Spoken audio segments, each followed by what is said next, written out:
Mesdames et messieurs, bonjour et bienvenue à bord de ce vol TWA800 au départ de New York JFK et à destination de Rome Fiumicino. Je m'appelle Charles, je serai votre commandant de bord le temps d'une vidéo seulement pour retracer l'histoire de ce vol qui a commencé et ne s'est jamais terminé. Merci de bien vouloir attacher vos ceintures, on décolle tout de suite.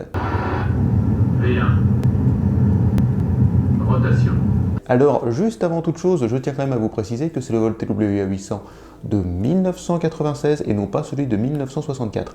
Normalement, quand un vol se crache, on arrête en fait ce numéro de vol et on le remplace par un autre numéro. Mais là, du coup, ce n'était certainement encore pas le cas en 1964. Du coup, le vol TWA800 est resté au départ toujours de Rome Fiumicino. Là, nous sommes le 17 juillet 1996 à l'aéroport JFK à New York. Tout le monde monte peu à peu à bord du Boeing 747 assurant ce vol de la Transworld Airlines, une compagnie américaine entre New York et Rome Fiumicino. D'ailleurs, je vous raconte un petit truc rapidement. Mon premier voyage en fait en avion, c'était donc dans un A320 EasyJet et je me suis posé donc du coup quelques petites questions parce que justement j'allais à Rome Fiumicino et en fait l'avion, on était au-dessus d'une forêt. En fait, il y avait une forêt de pins et à quelques centaines de mètres à droite, il y avait la mer. Et en fait, je me suis posé des questions. Je me suis dit, mais qu'est-ce qu'on fait? Qu'est-ce qui nous arrive? On va atterrir dans une forêt de pins, qu'est-ce que c'est? Parce qu'en fait, bon, je ne savais pas. Voilà, on était à genre quelques centaines de mètres des pins à peine. Et non, en fait, c'est juste la descente de l'avion qui est faite comme ça parce que l'aéroport de Fiumicino, en fait, est juste à côté de la mer, à une cinquantaine de kilomètres de Rome. Et donc voilà. Bon.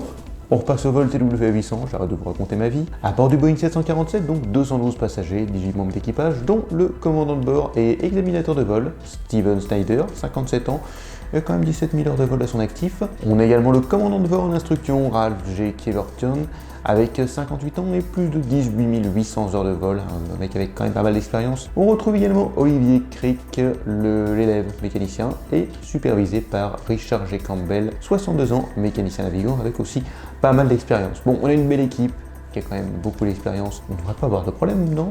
Mais pourtant, ben si, puisque je fais cette vidéo du coup. Il est 20h19 très exactement quand l'avion décolle, après avoir quand même 17 minutes entre le moment où il quitte l'aérogare et le moment où il s'envole. Bon, rien de très grave ici. En fait, l'avion était déjà en retard parce qu'un passager avait ses bagages en soute mais qui n'étaient pas trouvables à bord de l'avion. De toute manière, je ne pense pas et on ne pense pas que le problème vienne du bagage de ce passager. Bon allez, on retourne à notre vol qui vient de prendre un petit peu de retard pour rien, avec quand même 1h20 de retard. Le vol TWA800 décolle enfin, les passagers s'en vont pour Rome, sauf que l'avion doit survoler deux espaces à risque. Le premier, c'est une partie de l'espace aérien américain qui est très encombrée, avec de nombreux vols, soit pour des avions en attente, soit pour des avions qui sont de passage. Et du coup, c'est vrai que ça peut créer parfois quelques problèmes, quelques confusions. Mais on a aussi une seconde zone, c'est-à-dire que dans l'océan Atlantique, il y a des militaires qui font des opérations d'essai, qui font des manœuvres militaires et qui sont avec pas mal de bateaux, des hélicoptères et également des avions.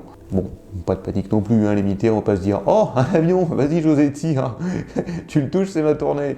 Non, non, bien évidemment, surtout que c'est des militaires américains avec un avion américain. En plus que le vol est un avion qui n'est pas détourné, tout va bien, il vient de décoller, donc il n'y a aucune raison de tirer dessus, du moins aucune raison apparente. À côté du TWA800 se trouve le petit frère du 747, un Boeing 737. Il voit l'avion qui se prépare à monter à 15 000 pieds au passage, mais c'est là que le TWA800 explose en plein vol, à peine 12 minutes après son décollage, soit à 20h31. On voit de grandes flammes qui sortent de l'avion et les pilotes du Boeing 737 voient absolument tout. L'avion se disloque en morceaux et tombe en plein océan Atlantique. Je vous laisse deviner que tout le monde est mort, que l'avion disparaît des écrans radars et au centre de contrôle aérien, plus aucun signal. Et les pilotes du 737 signalent rapidement l'accident au centre de contrôle aérien qui contacte l'avion.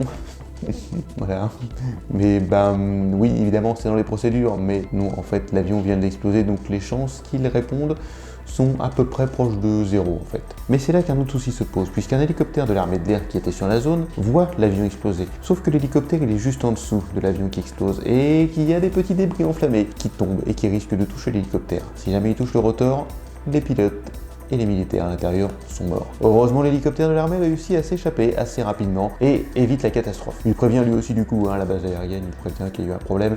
Ils envoient d'autres hélicoptères du coup de l'armée pour voir ce qui s'est passé, s'il y a des débris et peut-être qu'il y a des survivants. Parce que oui, l'océan est quand même à 18 degrés ici, donc il est possible que certaines personnes aient survécu. Bon, oublions pas quand même qu'ils sont tombés tous d'un avion de presque 15 000 pieds d'altitude, un avion en flammes, en pleine mer. Donc je doute qu'il y ait quelques survivants.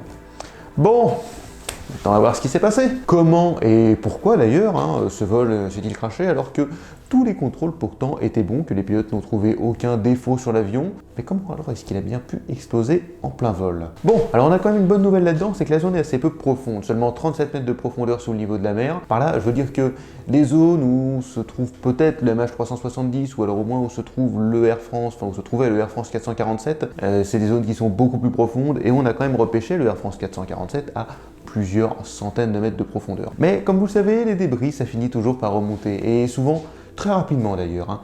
Et là, ce sont plusieurs centaines de milliers de débris qui flottent à la surface. L'avion a été éclaté en fait en milliers de morceaux quand il s'est éclaté contre la mer. Puisqu'il faut savoir qu'un avion qui s'éclate contre la mer, c'est encore plus violent qu'un avion qui s'éclate contre le sol. Si les pilotes du Boeing 737 racontent que l'explosion a eu lieu soudainement, l'avis de certaines personnes au sol annonce avoir vu une traînée vers l'avion. Alors il y a des photos qui évoquent une espèce de traînée mystérieuse, genre ça, je sais pas, ça ressemble à rien en fait. Enfin, il y en a qui évoquent ce qu'on pourrait prendre pour un missile. Oui, je vous ai dit qu'il y avait des bateaux militaires sur la zone.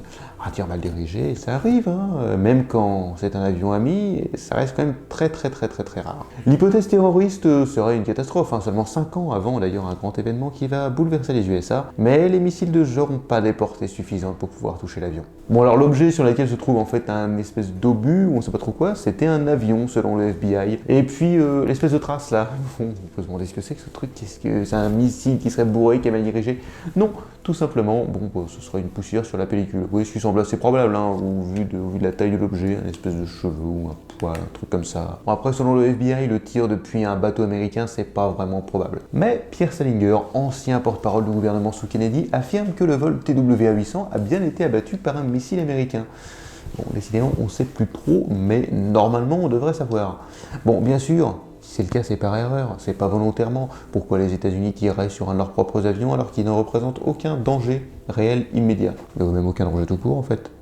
Sauf que le vol était assez loin de la portée des missiles du Normandie, le bateau qui serait incriminé. En plus de ça, il manquait aucun missile à l'appel. Donc rien n'est suspect, donc on peut difficilement accuser le Normandie, on peut difficilement accuser l'armée américaine. De nombreuses théories ont été évoquées, comme une explosion du mélange air-kérosène dans le réservoir central, une décompression explosive, coucou le United Airlines 811. Mais on va se concentrer un petit peu sur le réservoir central quand même, parce qu'une décompression explosive, ça peut en effet arracher un morceau de l'avion, mais ça fout pas le feu et ça fait pas une explosion comme ça, au sens avec des flammes, comme on a pu le voir ici. Pour ce réservoir central, c'est soit un fragment de missile, soit une petite charge explosive qui l'aurait fait exploser. Mais dans tout ça, l'enquête du NTSB, le Bureau de la sécurité des transports américains, se termine et une conclusion dit que la cause probable du crash est l'explosion du réservoir central à cause d'une inflammation du mélange air-kérosène présent dans ce dernier. La source cependant qui est la cause de cette explosion est probablement un court-circuit électrique externe qui a produit une surtension à l'intérieur du circuit électrique d'alimentation jusqu'à la jauge à carburant.